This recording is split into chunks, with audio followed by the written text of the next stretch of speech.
My fiancé cheated with my dad, but the fallout revealed I'm legally a bird. I discovered my fiancée, Clara, and my dad were having an affair after finding a shared calendar invite labeled Tea Time, which was actually a cheap motel reservation. The betrayal was staggering, but I decided I wasn't just going to break up with them, I was going to legally destroy them both. My dad's estate is tied up in a convoluted trust established in 1923, and I spent 3 sleepless weeks poring over dusty property deeds looking for loopholes to challenge his inheritance rights. I found something incredible.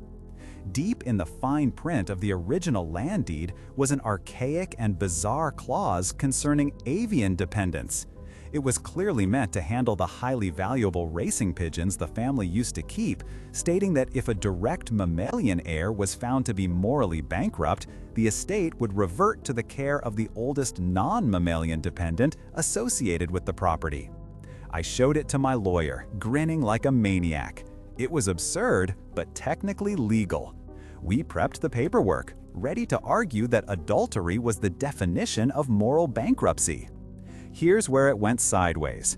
The lawyer needed historical documentation on the dependents to make the claim. While tracing my own birth certificate back to the property records, he found a clerical error from 1956. A typo on my great-grandfather's census form had accidentally linked my lineage to the old Pigeon Trust dependency status, likely because they ran out of space on the form and put my family unit under the bird section as an attached accessory. We tried to laugh it off, but the probate judge took one look at the historical precedent and dropped the bomb. I was, legally, the oldest non-mammalian dependent on the estate.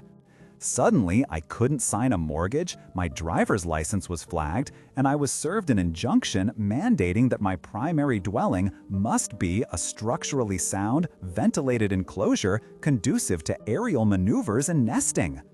I've had to move into the renovated attic, which used to be my grandfather's pigeon loft.